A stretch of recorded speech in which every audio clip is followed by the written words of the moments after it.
The reach of that Jesuit Pope is really beginning to demonstrate.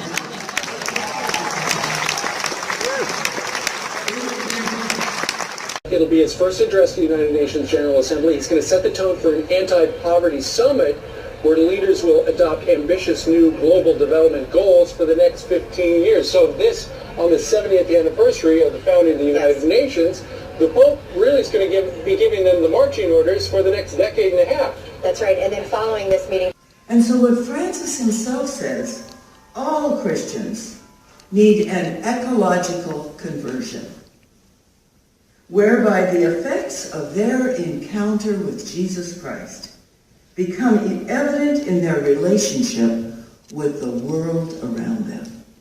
And so then he goes into the substructure of a converted consciousness that's not just global, but what is it that's underneath a global consciousness conversion? It is national and local consciousness change. It's cultural change at a local level. New American Dream. Suburban home. Every person having a tract of land. And why not? We have so much land.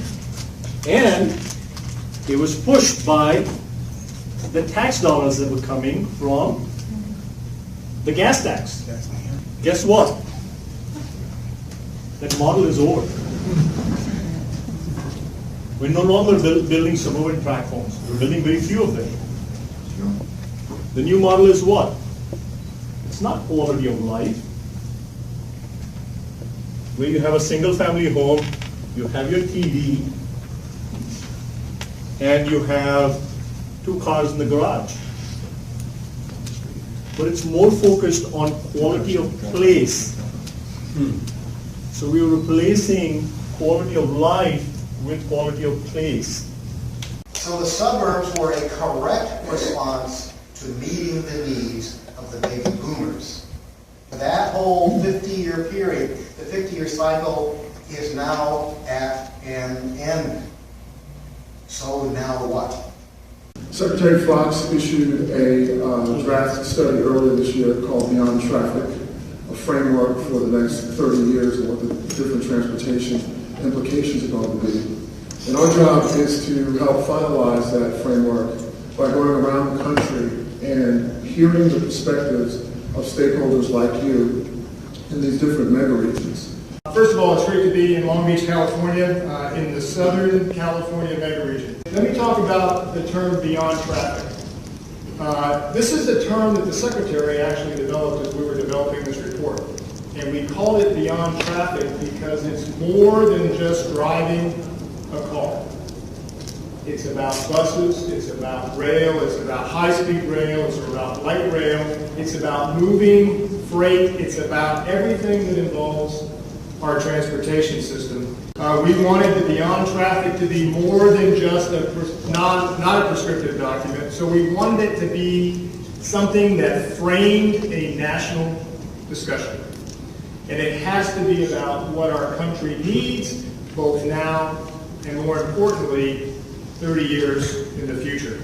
We're going to have to be handling the population demands that we know are coming. As part of a larger mega region, Long Beach is attracting non-driving millennials, and you probably saw them coming in, and immigrants who make up a great use of our light rail and our growing bicycle infrastructure. Now, in our research, we identified 11 different mega regions throughout the country. And what we have determined a mega region is a center of economic, social, and infrastructure ties throughout the country. Now, as you see with the Southern California mega region, it goes through Southern California and also touches on Las Vegas. You have any people from Nevada here? So one of the things you want to look at with this particular mega region is that you're projected to almost a 62% growth rate by 2050. That's a lot more people. And what we have seen is that over the next 30 years, there's going to be 70 million more Americans in this country. Now, what we have found is that transportation is the second largest cause of greenhouse gas emissions in the country. This falls only behind electricity generation at 31%. Additionally, we're seeing an increasing amount of severe storms and weather patterns, rising sea levels, and higher temperatures. And this brings into question the resiliency factor of our transportation system, and how can we create a transportation system that is able to keep up with our changing climate? What is regional government?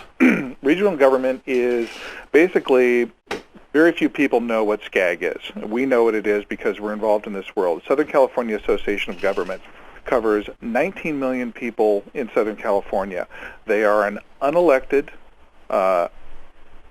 hugely funded shadow government that their mandate is to put essentially everybody out of their cars. And it's, if you go to SCAG's website, they have a $540 billion plan that's supposedly going to go through 2040 to completely remake Southern California. And just to put that in perspective, the Marshall Plan, where we paid to rebuild Europe after World War II, cost about 2/3 less in today's dollars.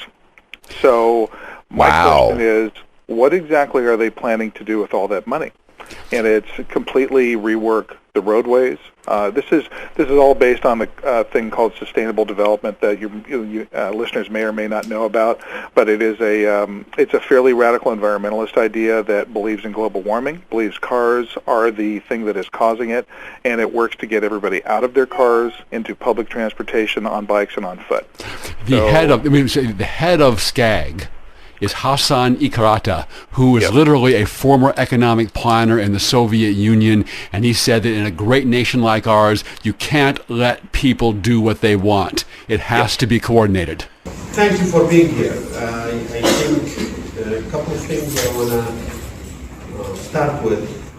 This is not a conspiracy theory.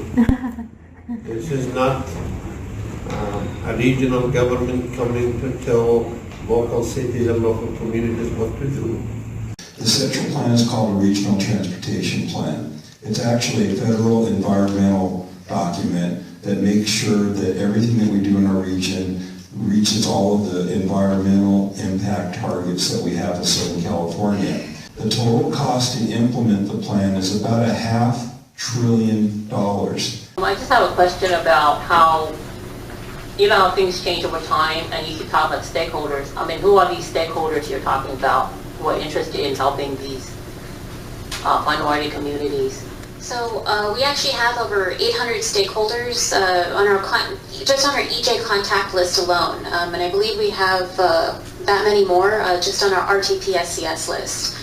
So here's Sandbag at night, and you can see the second floor is all lit up. Offices where only the elite are allowed. But our part of the meeting is over here at the SCAG office, where Arnold hangs out by himself all day. Welcome draft 2016 to 2040 public hearing participants, which as of right now are, these participants consist of me and Lee. Signing up public, we see about stuff. Living in Southern California, we seem to have it all. The beaches. So, as you can see, there's Imperial and Ventura, the LA boardroom. Right now, those are all empty, and then us. Okay, so it's January 19th at 9:45 a.m. and I'm here at the SCAG office at Sandbag for the public hearing on the plan. This is the second public hearing, and there's supposed to be all the counties involved today, including Orange County. So we'll see how many people show up. If you recall, at the last public hearing, in the 5 Southern California counties, Orange County wasn't part of it. There were 3 members of the public that showed up, and that is abysmal engagement, and so I call that bogus engagement. So let's see what the second public hearing is going to bring. Okay, so here is the sign for the hearing. Morning. Hello, how are you? Good morning. How are you? You gonna do another one of these, Alan? Yep. Wow, are you gonna? I have a meeting already, so I'm already here. Oh, interesting. So we'll just go ahead and document that. There's a lot more material here than there was at the first public hearing. They went ahead and got some of these booklets, and the bigger booklets, and a bunch of comment cards. I'm going to attempt to disseminate this information. So here is the plan. These are the appendices, and this is the actual plan here. Nice. And how many pages is that? They have it broken into sections, so I'd say about at least 300. That's about a phone book there. And then this one is at least 250. So we've got at least 500 pages. I think it's more than that. Probably more. I wonder if Arnold knows how many pages it is. I should ask him. What a stellar, important day, and we all know why. I want to kind of share with you some of the statistics that we compiled with regard to the discussion leading up to us being here today. We've had 200 meetings with local jurisdictions. We've had over 100 technical committee meetings. We've had over 50 policy committee and subcommittee meetings, 18 regional council and joint meetings, 50 workshops, open houses, hearings, over 75 presentations to stakeholder groups. That comes to a total of almost 500 meetings to get to where we are today. Nobody went to. It's been a very inclusive process, I think. We can all agree. Well, based on the number of comments, we are going to limit to each speaker to 2 minutes, please. Keep your comments. Keep your comments focused. Well, I have a prepared, it's about 3 minutes. But. Good afternoon, unelected regional board. I have waited a long time to do this. I found out some time back that this body that most people have never even heard of intends to spend $500 billion on a single plan. This is not getting paid for at the city council level. This is wholly funded by vehicle mileage tax, which means you intend on stealing $500 billion out of people's cars to pay to put them onto bikes. This plan is to put everyone out of their cars and onto bikes, buses, and trains. There is no arguing that this entity wants us out of our cars. Last year, the state of California tried to pass Senate Bill 350, which would cut all gasoline sold in the state by 50%. No gas means no cars. Thankfully, that bill has completely failed.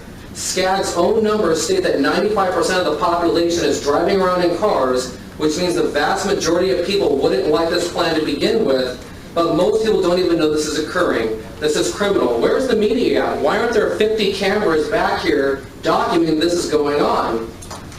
This whole plan is based on lies. The phony science of global warming and climate change.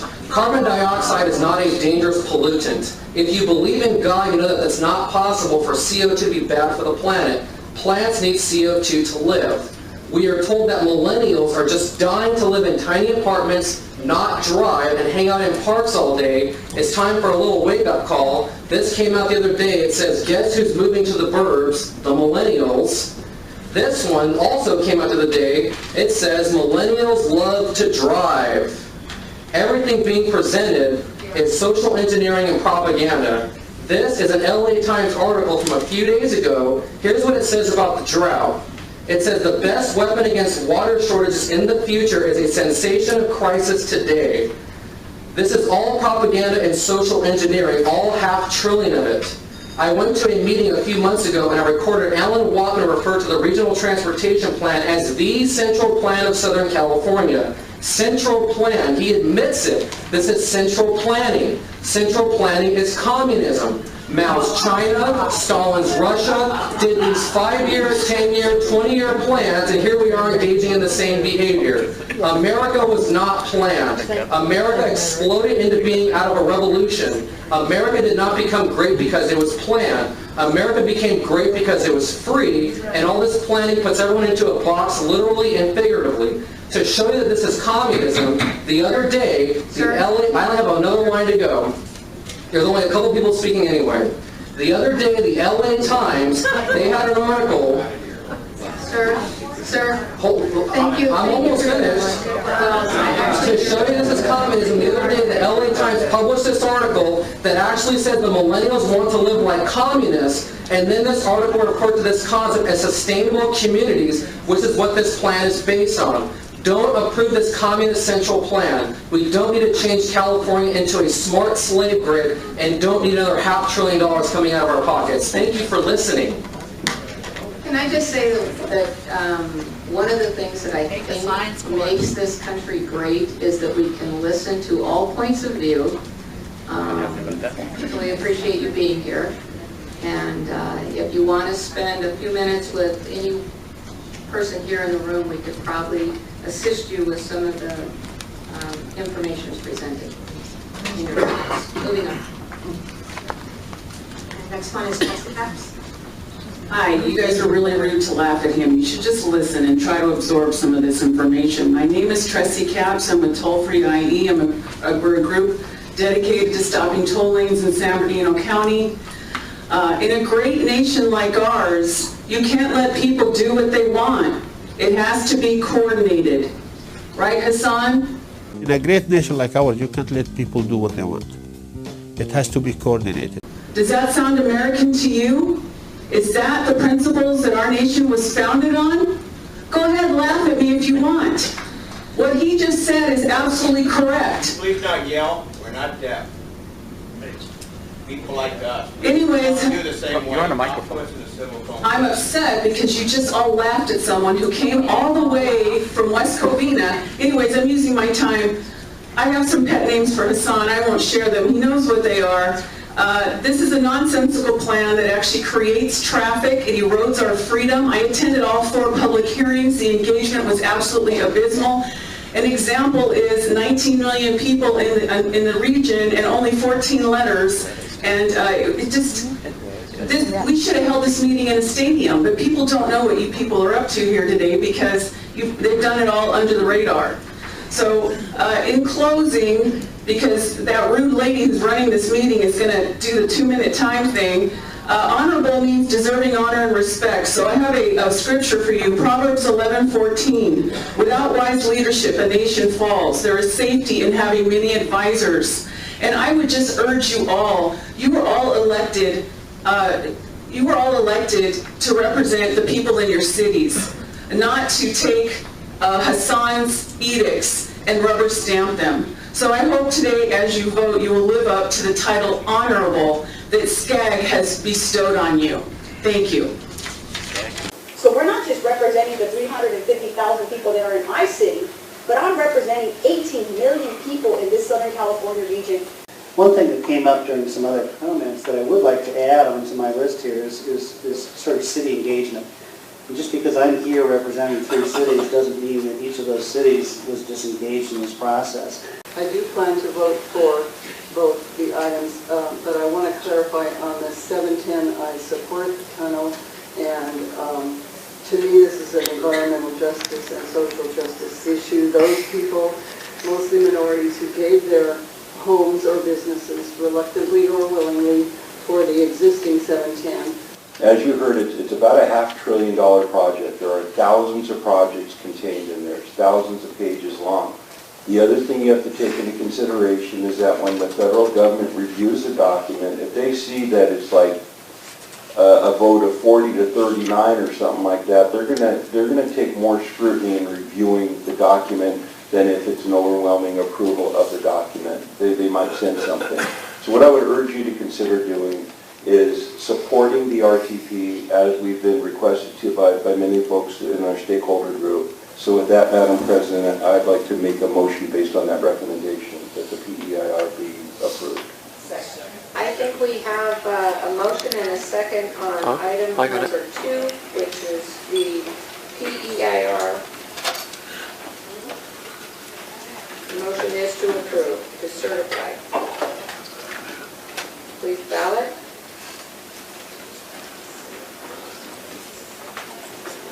And for clarification while we're balloting, we're going to take action on items 2 and 3 and then break for lunch. Let's get 10 against. Go ahead and close the polling. We have 49 Wow. in favor, 3 against, we will scroll through to make sure that your vote has been properly recorded.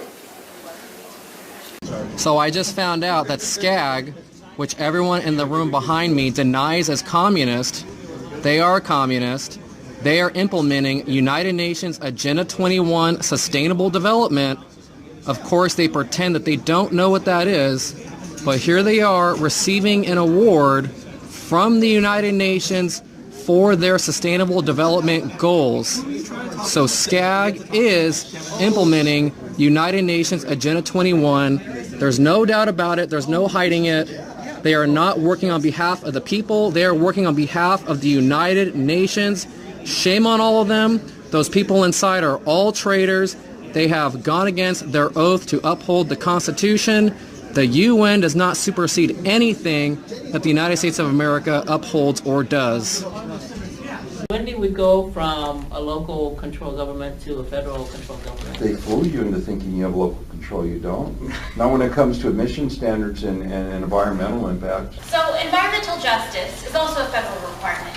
And it's required of every federal agency receiving transportation dollars to analyze and make sure that its plans do not negatively or disproportionately impact low-income and minority communities. This is actually through several statutes, Title VI, Executive Order 12898 from 1998, and several other requirements and guidelines. And so that's where the concept of environmental justice comes from. So SCAG must do an environmental justice analysis as part of its RTP-SCS. Environmental justice to make sure the low-income population households and also minorities, their interests are protected. That is very important. That's why we are here. Yes. Can you define what the minorities are? What minorities are you protecting? Yes, minorities based on the federal definition, really based on the ethnicity. So any non-white ethnicity, including African American, including Asian, including Hispanic. So you would be considered a minority? I would say so.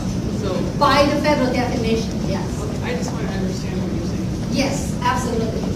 But as a matter of fact, we do see, that's a very good question, Tracy. We do see a trend that so defined a minority may become majority in terms of the population. So if there's less Caucasian people, then are they the minorities too, or not? Caucasians are still considered as non-minority by definition. We live in Fontana, Hispanic people are the majority. In numbers. That's just, but that's not what you would consider a minority. So because there's less Caucasian people, that's not a minority. Okay. Hispanics, even in your community, they are majority by numbers. They are still defined as minority.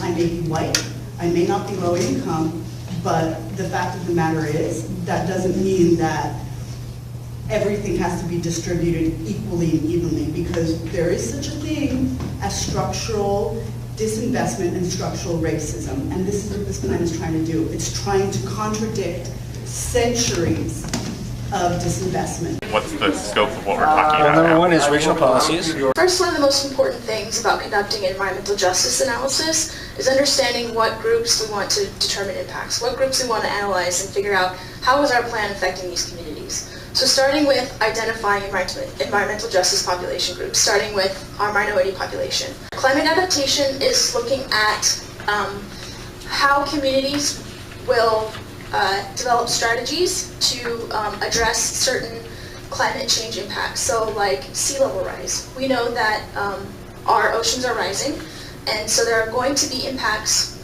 within the next 100 years for a number of communities in Southern California.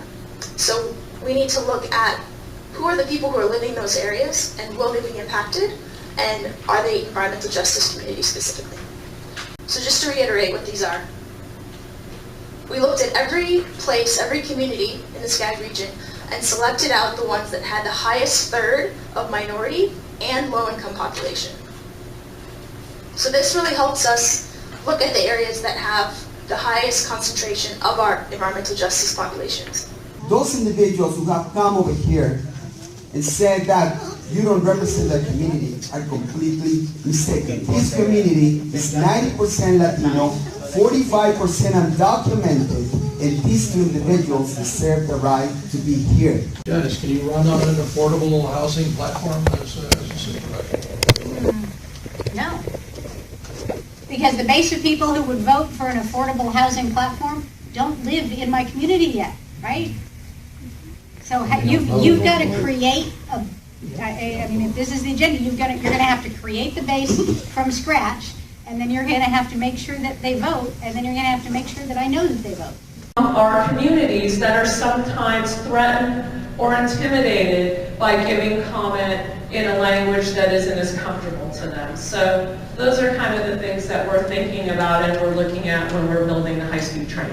How do we remove that stigma of public transportation? Because once we do that, then that I think really talks to the issue of safety and to the issue of people feeling more comfortable using alternative transportations. And when you look at the diversity of our region, a lot of people come from parts of the world where the only thing they have is public transportation.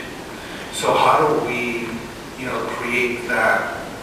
How do we remove that stigma and being able to work with these diverse communities to ensure that that public transportation continues to be their option? Now let's look at the U.S. map on the backside. This is the UN Wildlands Biodiversity Map. This is what Agenda 21 is. The red means you are not ever allowed to step foot onto it. The yellow are your parks, and the green is where you get to live. As you can see, there's not a lot of green on the map. If you've ever driven I-5, you've probably seen the big signs for this. This is really an extraordinary piece of property located on the spine of California, right at the base of I-5 and 99, at the bottom of the San Joaquin Valley. For probably 150 years, it's been kind of a mysterious place, privately owned. Nobody really has had access to it.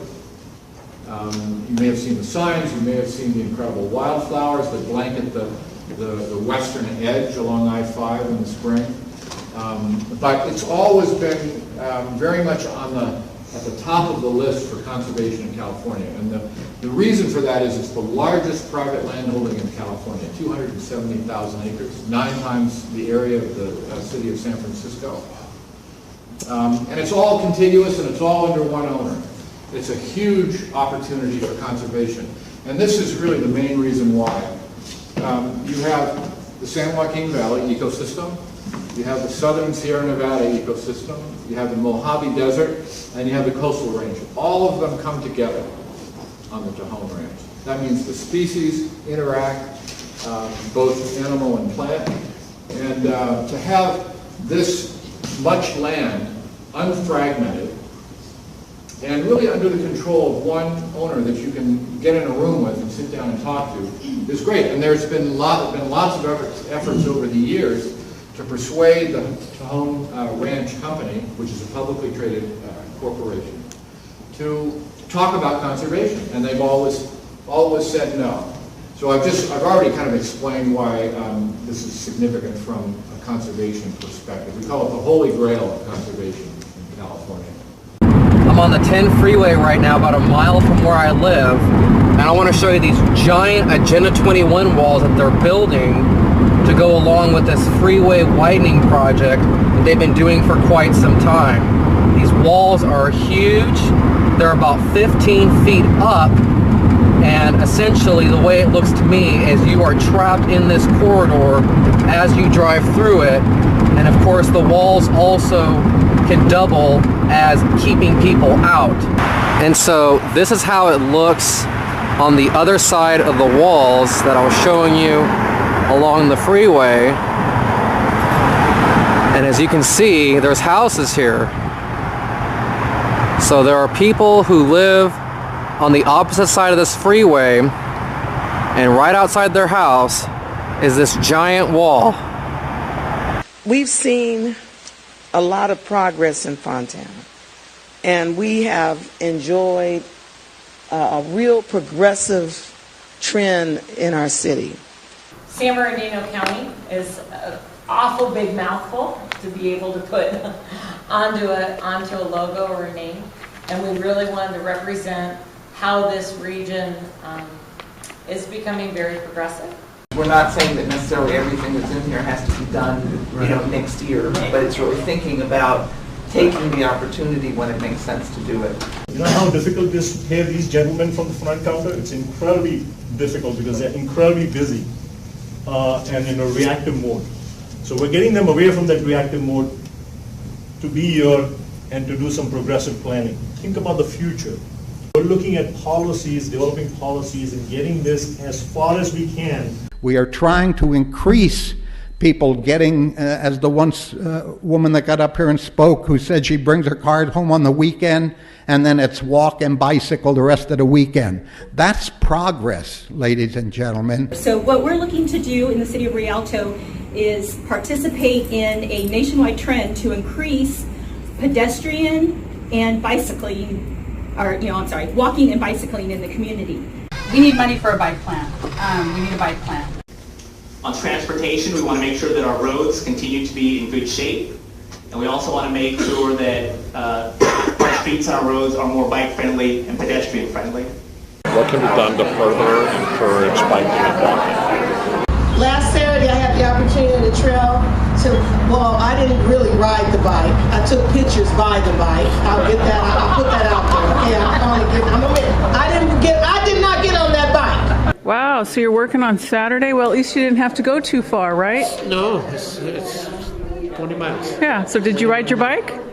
No, I don't. No bike? I never ride a bike. Oh, okay. Never. I don't know how to ride a bike. I'm just teasing you. The proposed project, referred to as Empire Lakes, will be a mixed-use, trans-oriented high-density development with residential and non-residential uses. The density will be relatively higher than the density of a conventional residential subdivision. The mixed-use characteristics are intended to encourage walking and bicycling and reduce automobile use and facilitate the use of Metrolink. So when we talk about bicycles, typically for an average rider, 3 miles is a relatively easy commute. Very experienced and fast riders can do that in a very short amount of time. I'm personally a little slower, so I'm very happy with the 3-mile radius. Riverside recently did the same thing where they added a ton of bike lanes. They added a great big bike path up and down Market Street. I am in Riverside, California right now, and this is the epitome of Agenda 21. So you are looking at a bike lane. It is a full lane that goes all the way up the street. Here we are, Buellton with their massive bike lane program, because this is sustainability. Small town, less than 5,000 people, probably never any traffic going down this street, but we need a massive bike lane so that no one rides down the street. I know, I see it. The old giant green bike lane. That's so necessary. No bikes anywhere. There's only cars on the road. In liberal-ass San Luis Obispo, where's all the bikers at? Day off. Oh, look, it's a big old green bike lane. Look how stupid that is. Look at that. And we're not doing living streets because we made it up. We're doing it because the state of California says you gotta balance the interests of pedestrians, bicyclists, and automobiles. So I have noticed in San Luis Obispo that there are no buses in the downtown area. That means that this city is not fair and equitable. It is not a good communist city, even though we just passed by some communist art.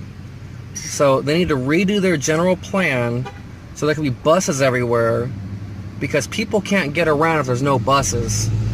So they need to take out this lane of the road you're seeing right here, put in a bus lane, and then you got your big bike lane. That would be a fair and equitable city, because you have a bus lane, a bike lane, and car lanes. Equality for all. We're going to have something called, if you haven't heard already, you're going to see posters, something called Sunset on Sierra.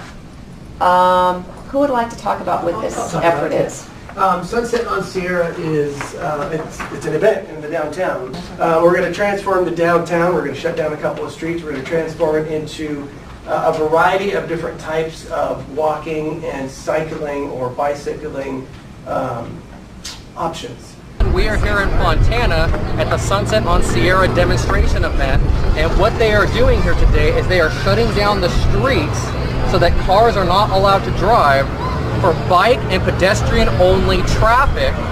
This is all paid for through grants from SCAG and Sandbag, I believe. Now, if you are wondering why we are always in Fontana, it's because Fontana is the epicenter of the United Nations takeover of San Bernardino County and the Inland Empire, and these are the kind of things they are doing for our health, for our safety, for progress, and to fight global warming.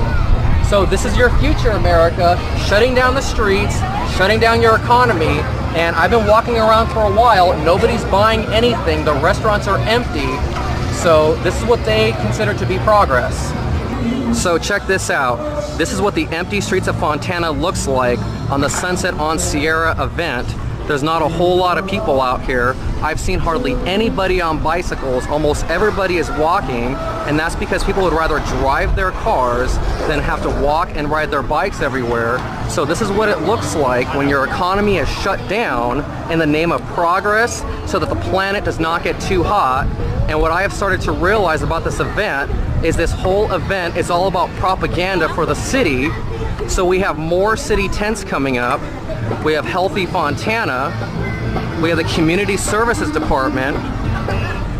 And then further down over here, we have City of Fontana tents, more City of Fontana tents.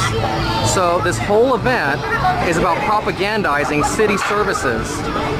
The Sunset on Sierra portion of this event was made possible, and I want you guys to clap loud, through a grant from the Southern California Association of Governments, better known as SCAG, and the San Bernardino Associated Governors, Sandbag. Let's give them a big hand, everybody. We hope that our residents will consider how street designs can help reduce traffic collisions and encourage more people to walk and bicycle.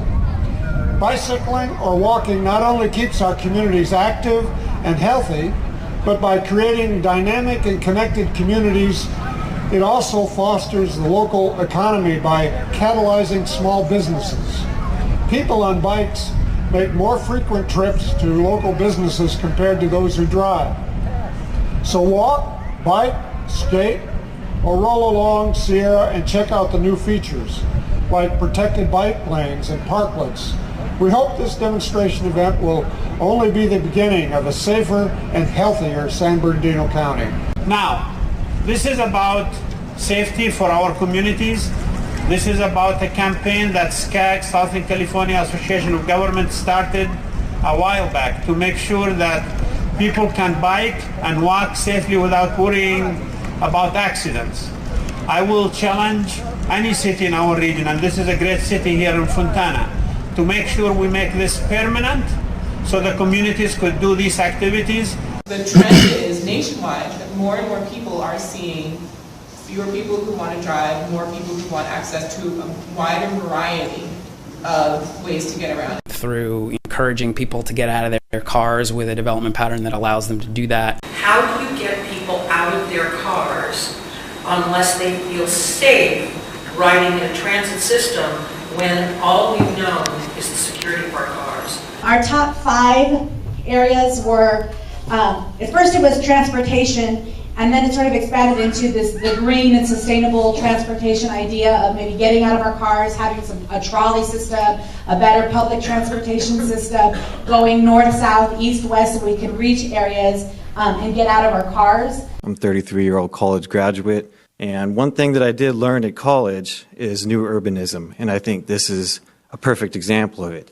Instead of sprawling out into vast developments as we have in the past as a society, I think contracting our developments into a dense population where we have public access to transportation and the rail and the airport, I feel like we would be able to release ourselves from cars, from our carbon footprint on this planet. So we're talking about trying to minimize, in the long-range plan, minimize single-occupant vehicle use. And to give people an access and availability to modes of travel other than the automobile. You're trying to get somewhere, right?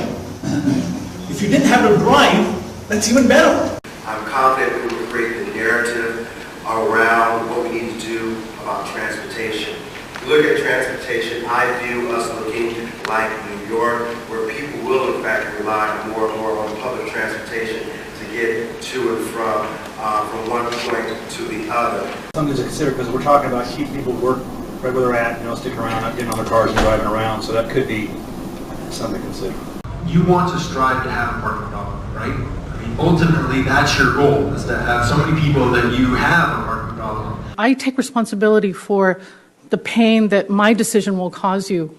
I'm going to vote to take away your parking because when I look at the bigger picture, I'm responsible to the bigger picture. People talk about inconvenience. I know it's not just going to be an inconvenience for you. You're going to suffer, and I appreciate that, and I'm responsible for that, and I'll take the responsibility for it.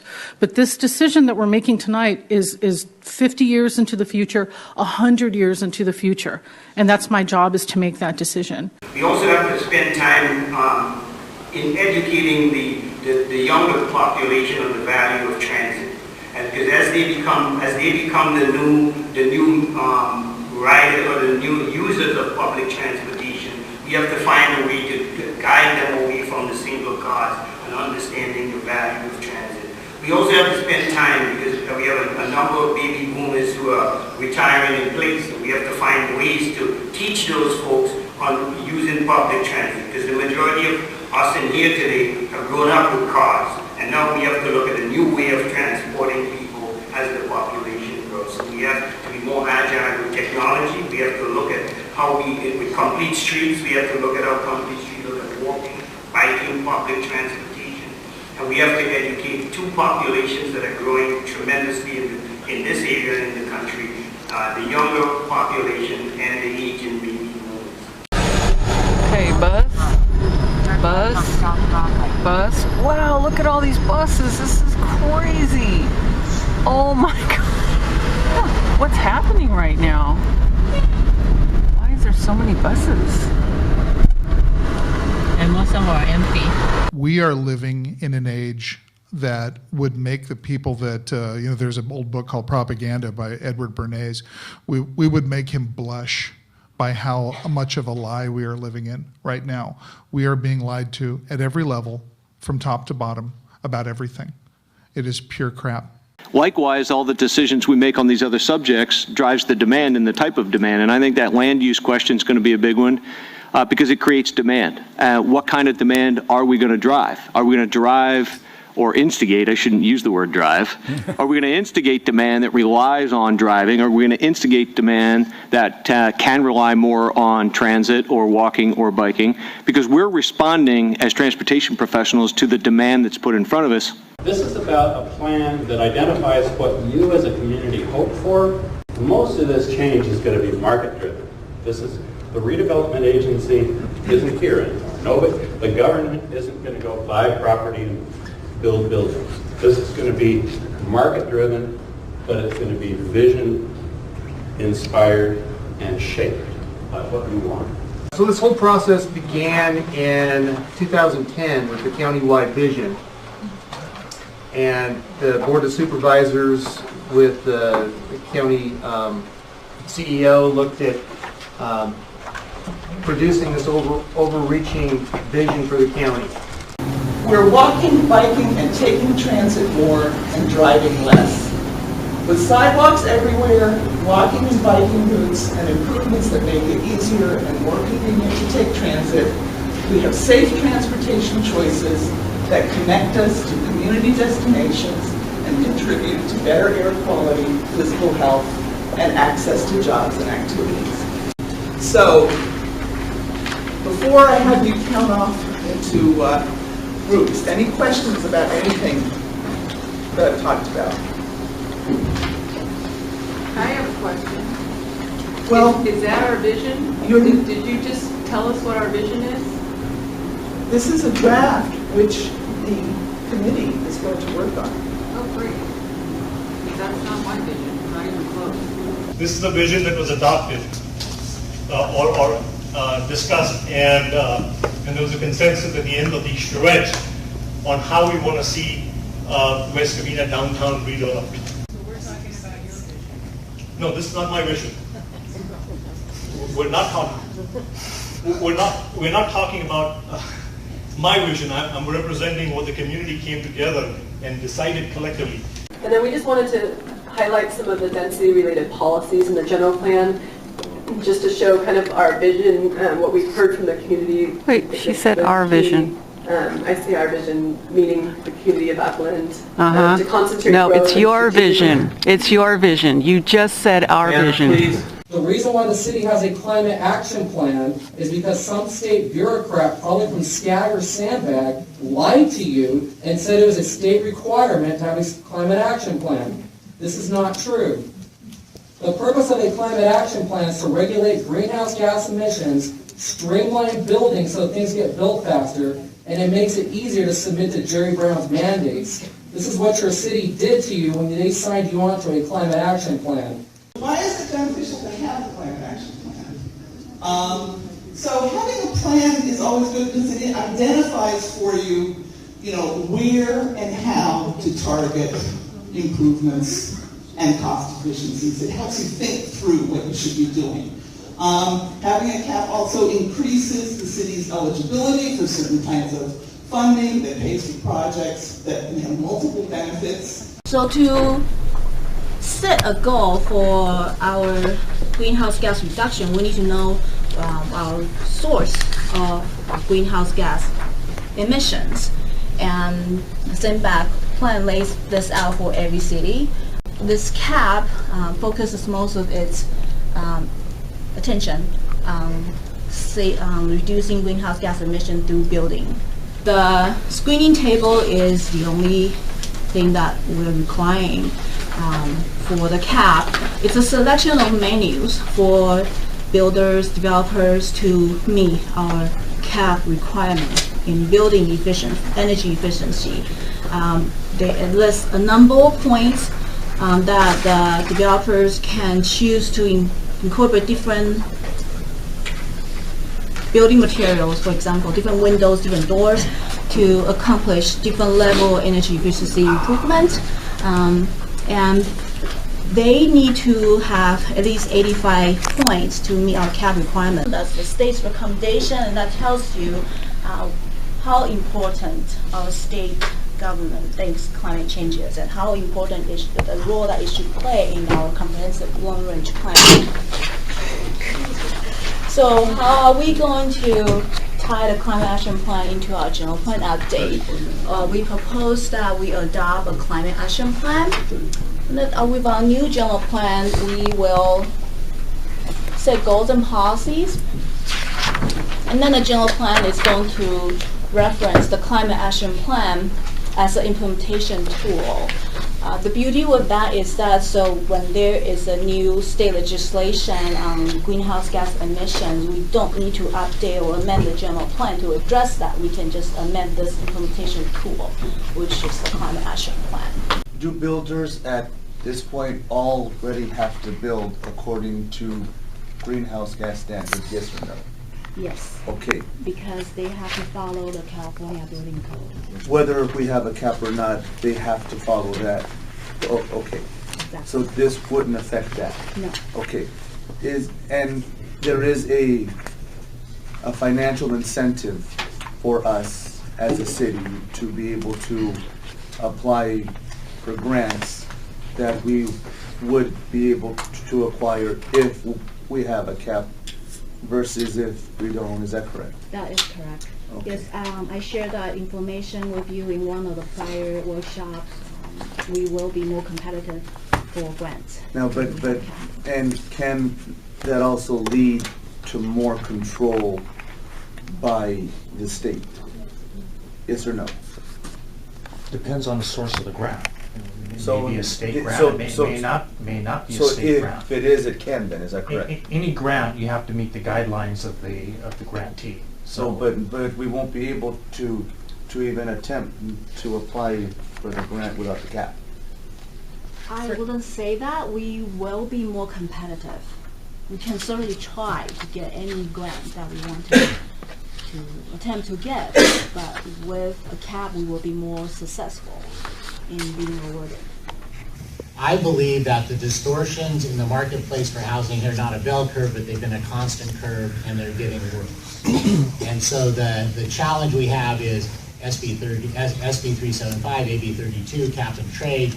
It is a continuing laundry list of additional costs being layered on housing for other agendas. I'm not debating any of those goals.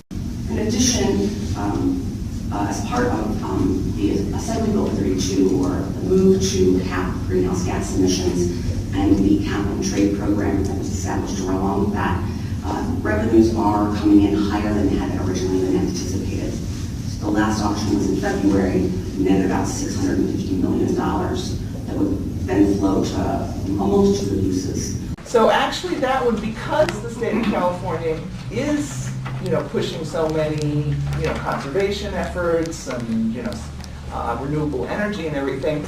Because we understand working with schools, we know how to take the solar energy equipment and monitoring platform and use it for education. So there's opportunities for curriculum development and field trips and getting the kids to get excited about math and science, using solar as the centerpiece to do that. When teachers and the district embrace the solar curriculum, we'll be there to continue that support over time so that there's a way to make sure these systems are really bringing that extra value to the educational side.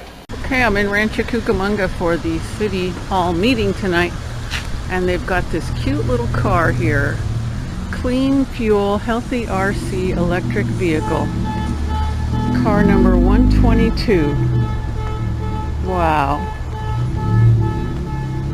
Isn't that just the cutest little thing you've ever seen? California is pushing net zero, and if anyone knows anything about net zero, it's going to be net zero water, net zero energy. It is extremely important to also think of the changes that's happening today.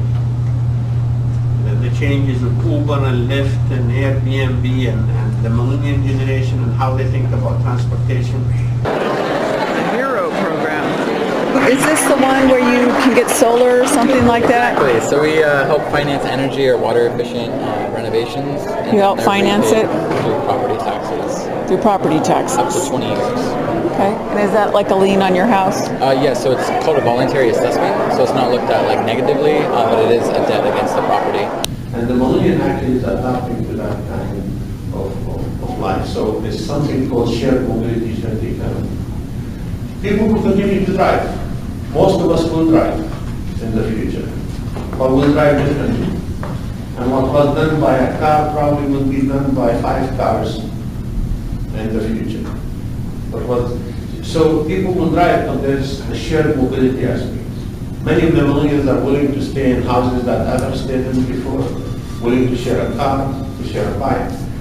So that would impact how transportation and land use is going to move forward. I tell you, one of the things that I really enjoyed in Minneapolis were the little bitty cars. And I've always felt like they were a little death trap just to try it. One of the other mayors talked me into getting in there with them. We put our credit card in the machine, we got in it, and we had it for an hour.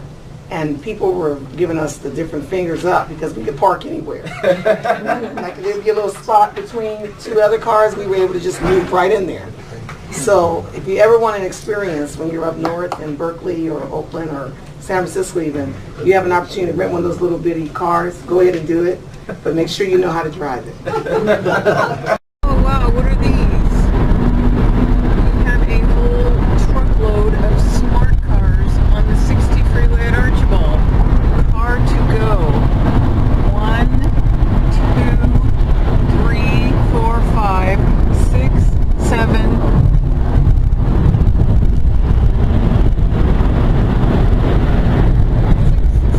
8, 9, 10.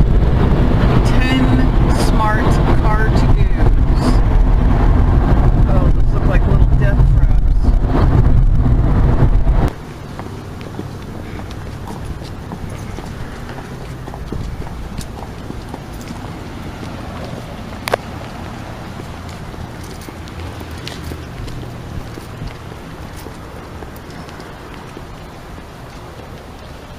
Good night, Mr. How do you say your name? Hassan. Hassan. Nice to meet you. Good night. We have 14 RSVPs. Elected officials 14. See, now Hassan drives that big black SUV over there. See that, what is it, a Honda? Honda. Yeah, but it's a gas guzzler. So he drives that, and he has to pay more gas tax than everyone else, so I guess that makes him mad. I don't know. That is a big SUV. Yeah. Yeah. Hassan, you should have told me you were coming today. We could have ride shared. We could have saved the planet and reduced our greenhouse gas emissions. Maybe next time we can just carpool to one of these events. Do you like that idea? Carpool? We can carpool to the next event and cut down on greenhouse gas emissions. Oh, I'm not sure, but you got room for a lot of people in that car. You get pretty good gas mileage? Okay, so this just proves that Alan Wapner is not a liar. He does have a fit EV. So see, he has a plug-in car. Hi, Alan. Look, he's in it. That is a cute little car. Requesting your recommended approval of funding an agreement between the South Coast Air Quality Management District and Sandbag for an agreement of $450,000, which would allow us to move forward with the implementation of electric vehicle infrastructure projects. The three projects that we would like to move forward on is electric vehicle infrastructure for the Sandbag East parking lot, also at the San Bernardino Transit Center, as well as the MetroLink, San Bernardino MetroLink location over here. It would be a mix of level 2 and DC fast chargers. If you have any other questions, I'd be more than happy to answer those for you. Okay, so I'm excited for Mr. Wapner because he has that little blue plug-in car that he can charge in when he's in Ontario, and then he can charge it in here at Sandbag, and he won't even have to drive his big gas-guzzling Escalade. Congratulations, Mr. Wapner, that is awesome. And that's taxpayer money, by the way. $450,000 for 3 charging stations. Do the math. So, good for you. And it will cost them more money, because it is a fact that renewables cost more money. What makes all this worse is that our cities have to pay dues to SCAG and Sandbag to even be on these boards, so we're paying to be bossed around. But city council or the city staff will say, yeah, but they give us grants. Grants that have strings attached. Nothing is free. All that money you authorize every meeting has an agenda behind it. So you're not going to be just left to your own about, oh, how do we develop a bicycle lane? We're going to actually provide some of the information, who to contact, whether the county is going to be able to provide some of those resources, where we can find additional grant funding that you could potentially apply for. What are the things the city would want to go after, apply for grants? Because there's grants out there to do things to your streets. We've raised about $8.5 million in grants. Okay, that's basically unheard of in the past 2 decades, I should say.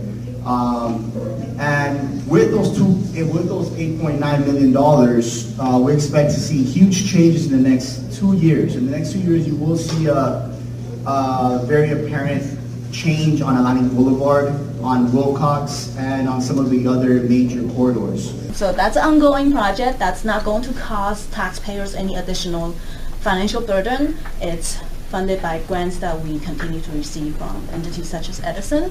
We did bring on a grant consultant to help us to be more proactive in that world, in that realm, and so I just wanted to point out that we've got some action plans and milestones associated with securing grants and trying to be able to spend other people's money. Taxpayers' money, not other people's money. That's taxpayer money. And in fact, in order to get grants, a whole number of grants, they want you to be in a larger collaborative process. We've heard it nonstop. If you go to Sacramento and you say, I need help in my community, I need X, they say, well, you know, I don't have enough money for every X out there. But if you come together as a regional group and set your priorities, we will work with you on those priorities. We want to see that kind of collaboration. The reason this is happening is because the federal government is setting up the grants and loan system that way. So as you mentioned, how are we going to pay for this? Well, the way you pay for it is by setting it up so that you can get loans and grants. But you haven't secured the funding for any of these ideas. You can't until you have the idea on paper. So you're going to change the way our lives, the way we live our lives in West Covina to accommodate the requirements for federal funding. That's exactly it. That's what you're doing. Well, first that's what I just heard you say. I said we're setting up a general plan to allow us to apply for grants. We don't have to apply. In other words, yes, but here's what I see as a resident. You're trying to force us all to get on bicycles so that you can reach into the federal purse and get the money, regardless as to what we want in terms of the form of and you can see transportation. No, that's the way it is. And purposes, that's what you're proposing. That the federal government, when they do that, they're giving you money to redo your street. But not in a way that will actually work. So what good is that? So then you don't have money to redo your street. What I wanted to do was set the context, because as the community grows, obviously our needs and our facilities need to grow equally to meet the demands of a growing community. So growth is going to happen regardless. If anybody wants it or not, we have to be prepared for it because it's going to happen. Do not be afraid of population growth. Do not. We're in a global economy now, and every country right now that has zero population growth is struggling economically. Population growth is a great thing, and that's why this conversation is good, because we need to look at it as an asset for this country, and therefore plan accordingly. That's how we arrive at the 16,196 residential units that are currently being proposed. And the population projections for the next 20 years would bring, another about 55,000 people, and depending on how big the average household would be, that could be another 15,000 or 18,000 new households. The short answer to your question is we're growing as a city. SCAG is projecting that this city will add about 20,000 people in the next 20 years. I think the numbers, what are the numbers by SCAG? It's around 15,000.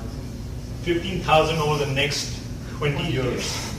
So by the year 2035. And Judge Goodman, who voted against the city, called the Hollywood plan fatally flawed. He was referring to SCAG's numbers and then referred to their estimate as entirely discredited. So folks, I think we cannot go forward with numbers from these agencies that are fatally flawed.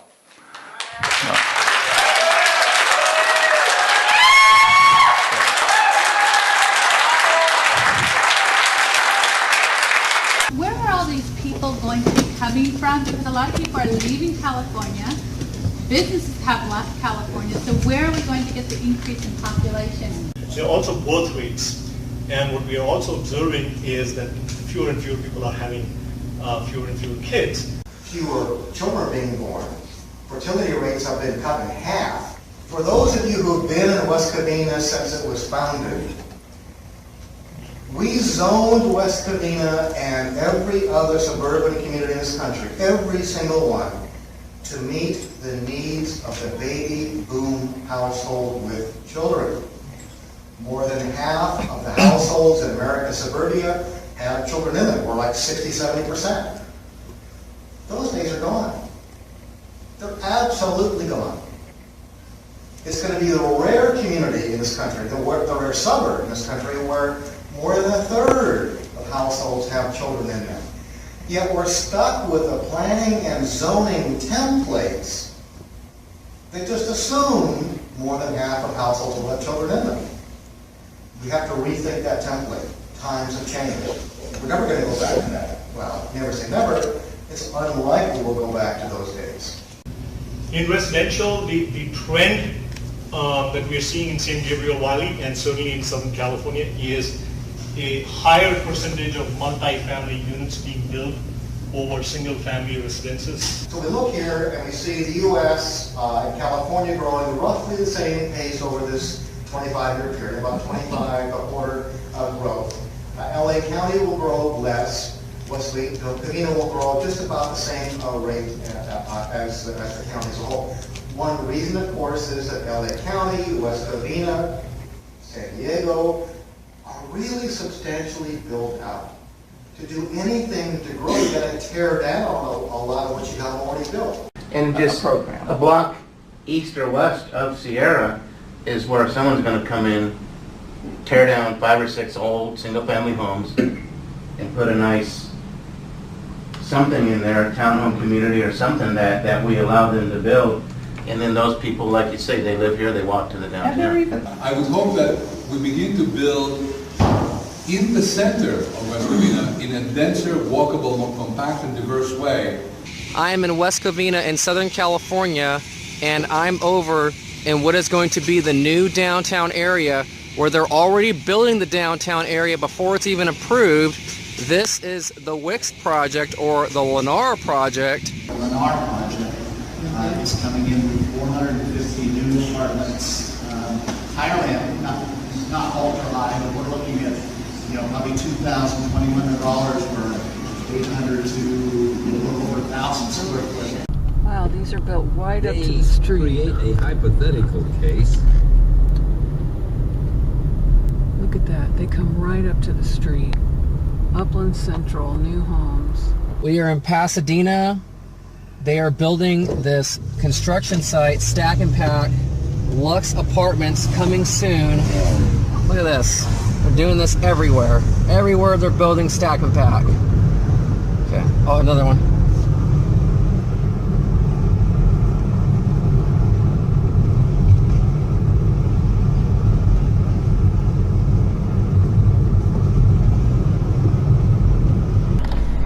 Who is going to live in all of that?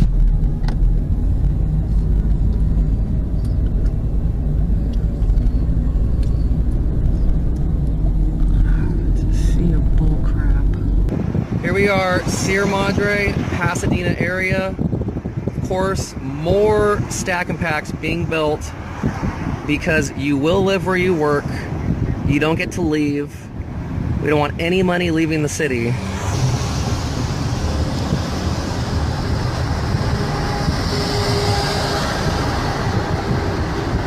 Look at all those units. And there's the train right there.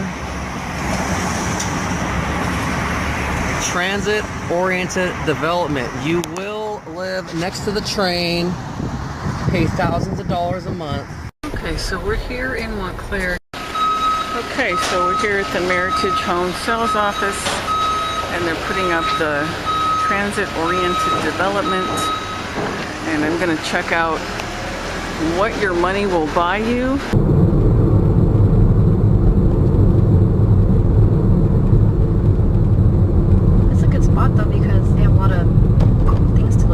Yes, and they have and they have a train. And they have all this food and a train. Why not? Yeah, you can live right next to McDonald's, and it still has for lease on it. After all this time, these buildings are still leasing.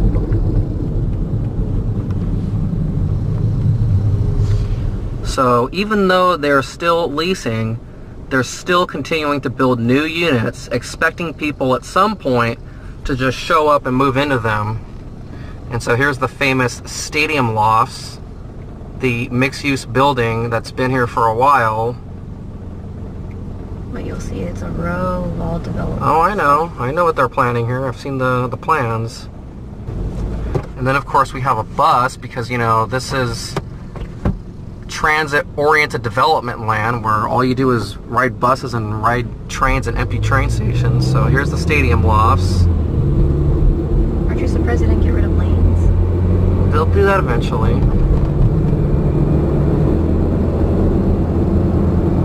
So left side's not developed, but the right side's fully developed. That wasn't there the last time I was here. This is new. Yeah, it's all buildings now. That's why I was shocked. This is your future in action right here.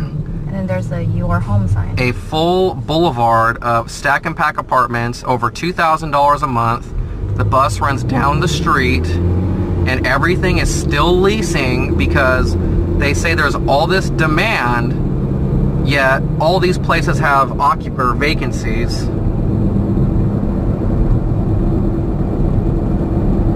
Yep, this is almost complete now.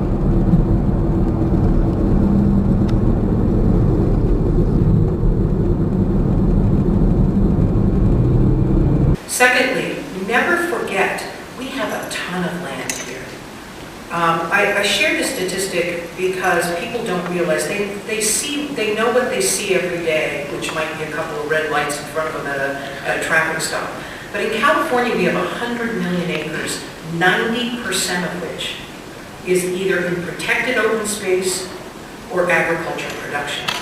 Literally about 10% is commercial, residential, and industrial development for 38 million people.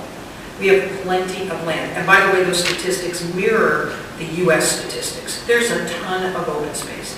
So another idea is, I think the number is 62, 63, 64% of the state of California is owned by the government. San Bernardino County, you would guess how much of San Bernardino County is owned by the government? 81.5%. I would say that one of the real opportunities we have to win the political fight is to really talk about children, bring it to the future and opportunity and your children and where are they going to go and what are they going to do and how do we begin to build that into the system. And I mean, am I the only one that's figured out that we are an aging population and they're trying to develop a city where you walk everywhere? I mean, I'm 30 years old right now. I'm not going to be 30 forever. And I'm told that because of my generation, that we have to have this fun Starbucks society where we just hang out everywhere. So I'm the boomer, arguing that millennials will change the future of America's landscape to be more urbanism, more walkable and so forth. If you look at the millennials, really kind of my generation, and perhaps those that are a little younger than me, they're looking for a true work-live environment. So they're looking to move back to city centers. And they're looking for places where they don't have to get in their car and drive for 20 or 30 minutes to get somewhere. They're not going to be faced with enormous traffic challenges because of that. And there's a lot of people in that category, like myself included. Our kids aren't home anymore. We don't need the house and the yard anymore. We would love to live in a place that's smaller and that we could walk to 10 things. And there's a lot, and the millennial generation is famous for preferring to live somewhere that they can get to a lot of stuff rather than out in the suburbs. The changing demographics that's occurring at two levels with the Gen Ys that are categorically rejecting the suburban living format and preferring the urban living format. That's not true. But the problem is communities forever have been designed as safeness. It's safe. It's the sameness. If you and you've seen probably many master plan communities, and you live here, it used to be designed where there'd be a walkway and it would meander through a green space, and you would go another mile and it was almost identical to where you were before. And there was a comfort level there. It was a sameness. It felt comfortable. However, the millennials, the iPhone generation, aren't comfortable there at all. The problem is they're used to having things at their fingertips, things happening like this. If you go to any major retail destination that are attracting millennials, they have things for them to see and do, and completely new things all over the place because their attention span, it doesn't last. And so where this comes from is our generation, we're going to have 2 jobs in our lifetime. They're going to have 27, 15 of which haven't been invented yet. So to go design a specific plan that has all the same stuff, they can't fathom that. We have to capture the people that are growing up in Rancho Cucamonga and moving out. Our dog parks, and there's tons of them, are going to be used as social places like you've never seen before. They're not going to have the typical, here's your piece of bark, here's your piece of lawn. They're going to have a bone bench. They're going to have a fire hydrant. They're going to have artistic art. They're going to have dog birthday parties. They're going to have signs of people that will have the dog's name, and they'll be changing over time. People will know not only the names, but they'll know the names of the dogs, what they look like, and you can see there's going to be different materials going on. They're going to be as fun as you've ever seen. Remember that ULI, 70% of millennials intend to own their own home, and most of them want single-family detached home. I think people are getting more and more comfortable with the idea of live, work.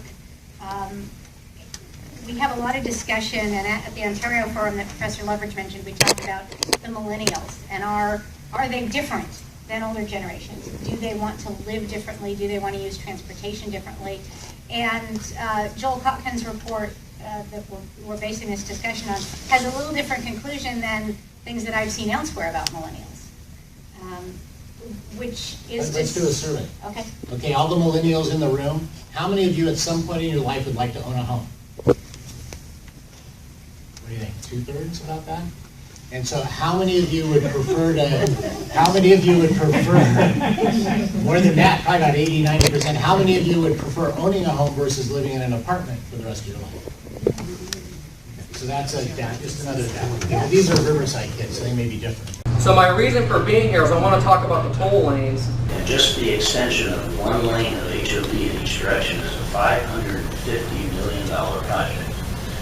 We're talking about adding 2 lanes in each direction, and it's about 3 times that cost, but think of the capacity improvement that brings. The toll, this is in 2024 on the I-10, to go from LA County line to 4th Street in Redlands, a distance of 33 miles, is $7.15 during peak hour. This is about creating what is going to resonate most with the people as they receive it. So how do we do that? Because one of the challenges we have is, as we work through the process on one side, it's about the language that's used, just like you all have in your independent business. You know, there's as much jargon for education and business and engineering and the other as, you know, one for the other. So it's about making it what resonates most with people. Next, we talk about how we move increased use of tolls, say managed lanes, as opposed to tolling. The public hates the word toll. When you say to people, we're going to toll a lane in order to help traffic move faster, they don't hear anything but toll.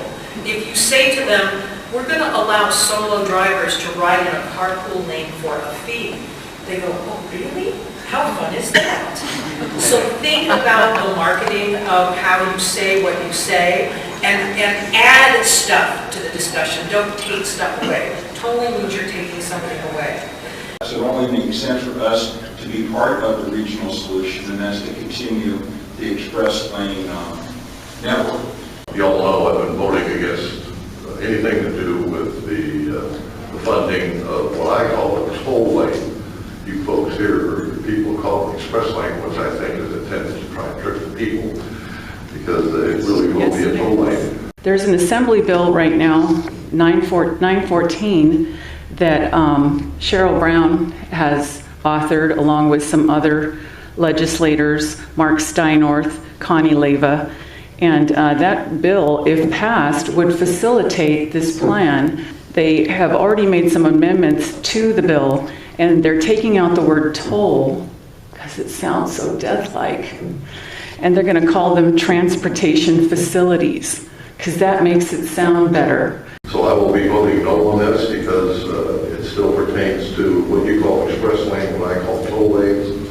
My last question from the presentation we had a few months ago was the total CEQA and all the investigations that are going on, that before we even put a shovel in the ground, this organization will spend $40 million. Is that still holding true? Before we put the first shovel in the ground. I was given that figure a few months ago.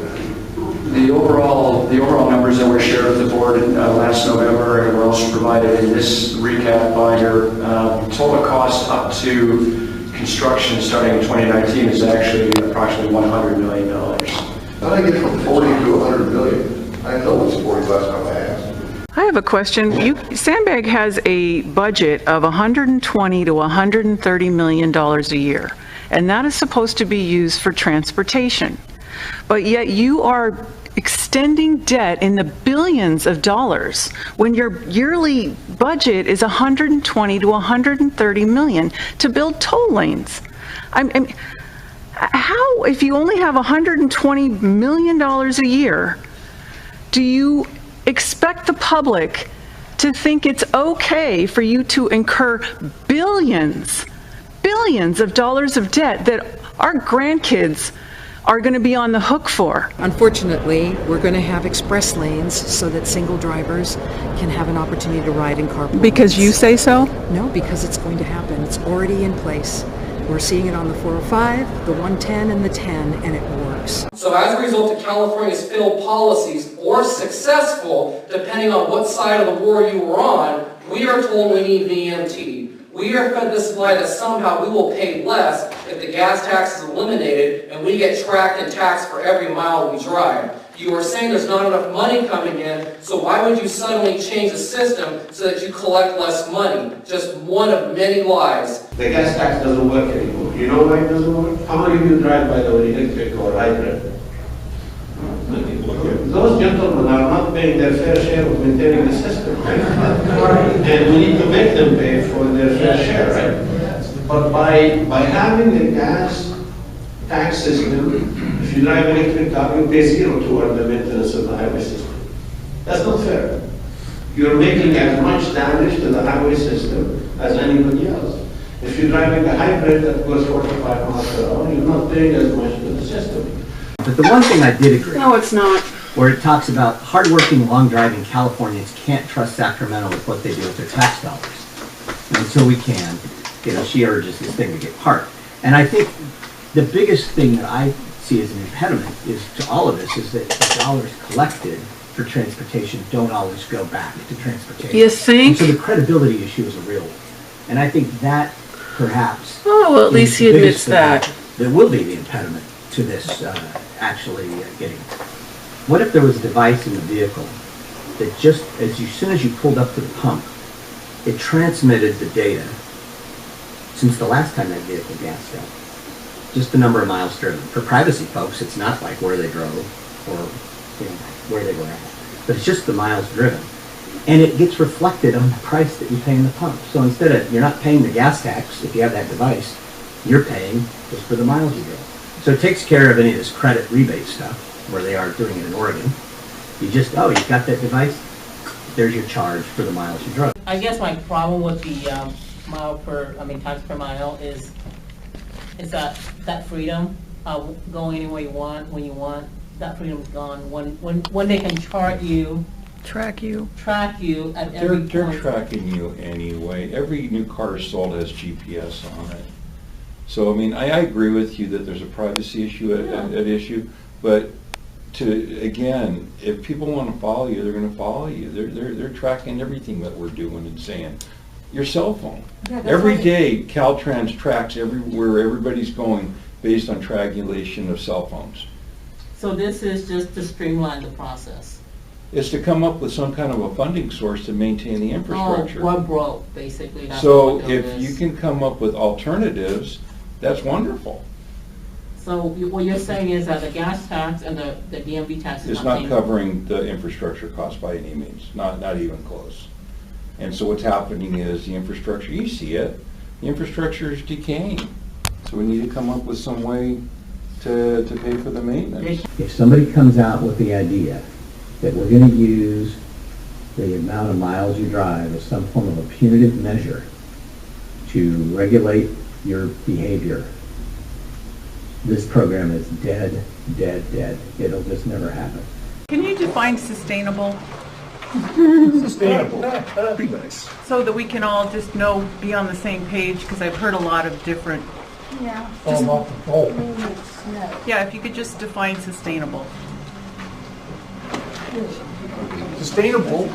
I don't know. Sustainability is rationing. It is being forced to use less of everything. Less water. They've got that covered already. Less energy. They are attempting that with renewables. Renewable energy is a giant crony capitalist scam where the government picks winners and losers and props up failed industry via cap and trade. Less food. That's being worked on by the United Nations right now.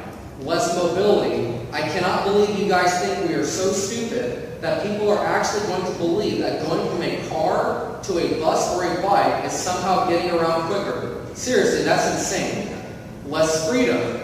Freedom is choice, and you are destroying our choices with this plan. I currently study urban planning. I'm getting my master's degree, so this is obviously a topic of very much importance to me. But the last 2-3 years of my studies, it's all been about sustainable development. That's where our nation is going, and I think having a cap is very important to a big community like Fontana, and it's obviously very important to our residents that they want to be at the forefront of, you know, being ahead of climate change, and they want Fontana to be, you know, a city that is very mindful of climate change. So I think it's, you know, kind of what the residents are wanting.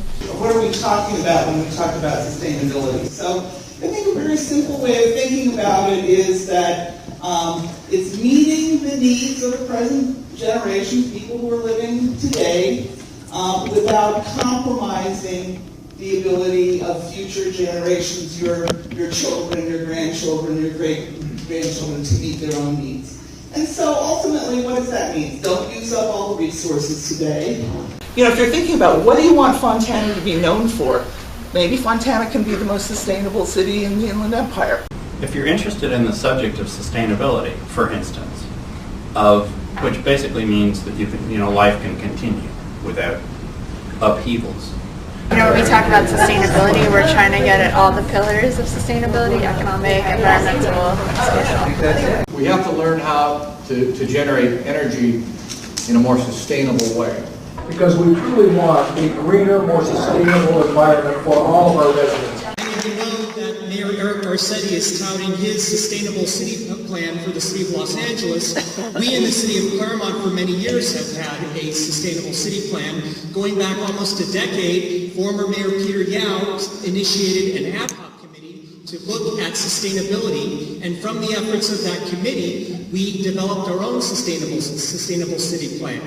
And furthermore, from that, we developed an ongoing sustainability committee that grades the city, continues to monitor our progress in achieving our goals and objectives under our sustainable city plan. When we have so many resources, you know, so we have to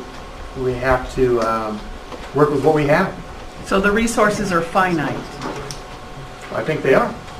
That we agreed on where we were trying to go, so that we could prioritize scarce resources. There is a drought, and we're in California, Southern California. That's kind of our life. We go from drought to flood, and there's different cycles. It's a serious drought, though, and we have some serious challenges. But if there's a spirit that we're setting about, it is that we are in this together.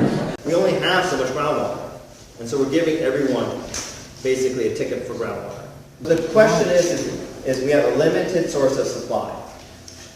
So the question is, how do we allocate that water? What is a fair way to do that? And what we've come up with is that everyone gets 30 units. Because we only have so much water. So the question is, how do we do it? So groundwater continues to decline. How long were your reserves last? You said you could go for so many years. How many years? For what you have right now? Well, based on what we expect to need in the next year, we have 10 years supply of groundwater stored below our feet. This is a study done by Cornell, University of Arizona, and the U.S. Geological Survey. This is what they've come up with. The odds of a decade-long drought are at least 80%. The chances of a mega drought, one lasting 35 years or more, stand somewhere between 20% and 50%, depending on how severe climate change turns out to be. And the prospects of an unprecedented 50-year mega drought, one, quote, worse than anything seen in the last 2,000 years, checks in at a non-trivial 5 to 10%. We need 3.5 inches of rain every week for the next 12 weeks, times 3 years, with a good snowfall.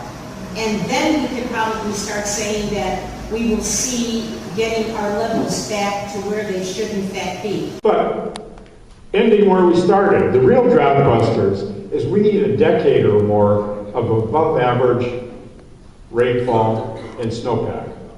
There is no quick fix for the drought. I told you it took us 15 years to get into it, and there's no quick fix. You're going to slowly crawl out of it. Everlasting drought. I think when the governor made the call, what he was really, he and his staff, what they were really trying to do is change the culture of California. Their real objective is to make a permanent change that reduces how much water we use. So they want culture to change, and they feel like it's necessary. Okay, so here's somebody who caved into the pressure from the drought, and they're getting rid of their grass. Okay, so the transformation is complete on this house. There is no more grass. Now it is a rockscape. So there you go. Are you happy, Jerry Brown? These people bought your BS and they got rid of their grass. Mission accomplished. When I look through this audience and I see a lot of friends and people who are very knowledgeable about water, and I see a lot of students who are doing excellent work, and we're really counting on you to carry a paradigm change forward as we go into the future. So apparently over at St. Joseph's School, the kids are propagandized that they have to live in a sustainable world, and they're actually being taught that they have to ration food and water. And the other thing is that there's been so much growth and demand for water in Southern California. Where's that growth There's all coming these from? great habits that you've developed. I hope you've developed them. You know, cutting back on your watering in your yard and your household use. Open borders. Myself, I never flush the toilet. It scares people when they come to my house. But Nasty. that's a lifestyle. We're there forever, all right? So water saving and water conservation are a lifestyle. The good old days are gone. Whatever we decide here, or the city decides, or the county decides, the state mandate, the executive order by the governor, trumps everything. My name's Jolyn Russo Pereira. I'm the Assistant General Manager with the Cucamonga Valley Water District. Yes, there has been a statewide drought. And in certain areas of the state, there still continues to be dire needs in water supply. However, this has never been the situation for Cucamonga Valley Water District. It's never been a water supply issue. Restrictions were adopted by our board of directors because we were under state regulatory compliance to comply with the reduction from the governor's executive order as well as from the state board. The state is really trying to say, how can people use water more efficiently? And one of the things that the state recognizes is that one way to use water more efficiently is to not have the big lots that waste so much water. So there are plenty of choices for people who want a big lot. We think there's going to be a lot of demand for people who don't want a big lot, and those people at Empire Lakes will probably use 40 to 60% less water than people on more conventional lots. If you think about drought and that's concerned, per capita, if you have more people living on less land, that's better for your drought condition, that's better for your stormwater, that's better for your energy consumption than a single family residence that's spread out. And for those that aren't familiar with the arcane provisions in state law, in California we actually have a constitution that says that you have no right to use water if it's wasted or unreasonably used. And in fact, under the law, the state can take away your water rights if you waste or unreasonably use water. I'm against doing some kind of mandatory thing that the city's then going to enforce. I just don't think that that works. And if we're going to talk about water, I think we need to talk about it in the whole picture, because the cities are currently, and the residents of our city are suffering because of the lack of leadership in Sacramento for the last 20 years when it comes to water storage. And So I mean, I have real problems because Sacramento's failed the citizens of West Covina that we turn around and adopt mandatory water restrictions with punishments, from the city. I have problems with that. So I mean, I won't vote for any of those things. So my question is, why don't we just access primary water, and then we won't have to do any of the social engineering from the state? We could have water forever. What's primary water? All right, question. How far away is the source of the water? Is it just like right over, like just right close to us, or is it like a couple miles away? What time is it? It is 5:14. 5:14. We got plenty of time. On the way up to if you go beyond the ranger, the community center, you climb a hill, you go down the hill, you park on the side, you walk over about 200 feet to the left. Okay. So you go over that. He's okay. You go over that and over the hill, and then there's a spot where you can see rock, and it's wet. And all around there,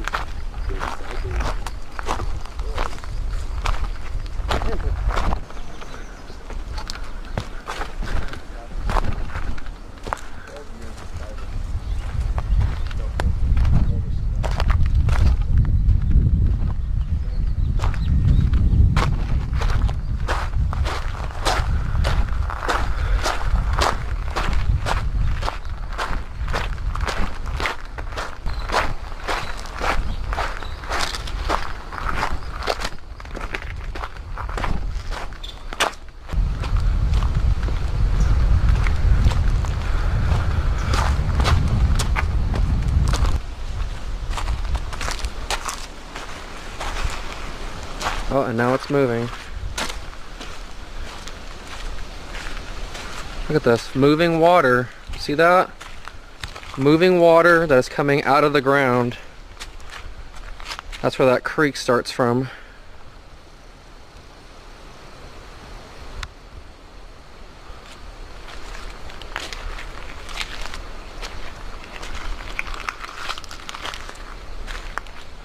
So it's coming right out of here. So you see, it comes right out of this natural reservoir in the earth. So what I am showing is what is called primary water. There are two types of water cycles. There's the primary water cycle and there's the secondary water cycle. Rain comes from the secondary water cycle, and we are told that water only comes out of the sky. That's not true. Anytime you see a river or a stream or running water that is moving on its own with no resistance, like you see right here, this water is flowing into a stream. This is coming right out of the ground. This is what is called primary water. Rivers do not just dry out unless this thing dries out. So this whole idea of a drought in California is a fraud. There's plenty of water here. All a drought means is that you have below average rainfall for a certain amount of time. A water shortage is when you have a shortage of water. When you have water coming out of the ground in pools like this, it's just coming out of this pool, out of the ground, that means you do not have a water shortage. That means you have plenty of water. Look, here's another one over here.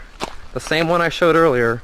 So water is coming out of this pool in the earth, and it's just streaming down here, and that is the Lytle Creek. And you saw that stream earlier in the video. So that's where this thing starts. It does not need to rain to make the Lytle Creek stream run. It is running because there's water.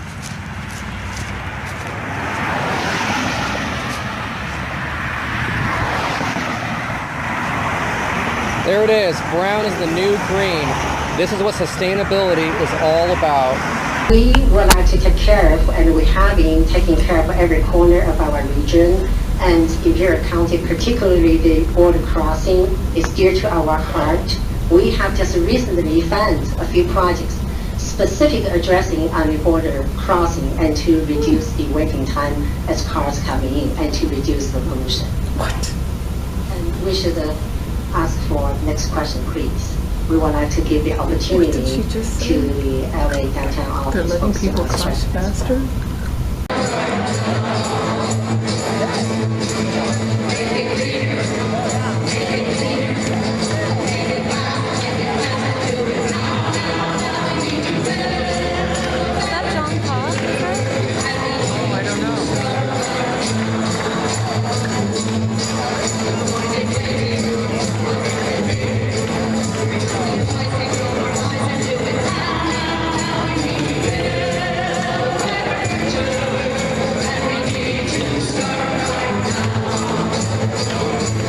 So, if you will all stand, please.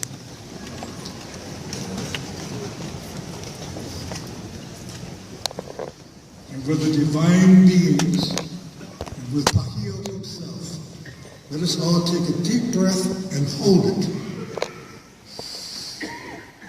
Remember Bahia, and as you exhale, not yet, together we will breathe life back into Tovangara.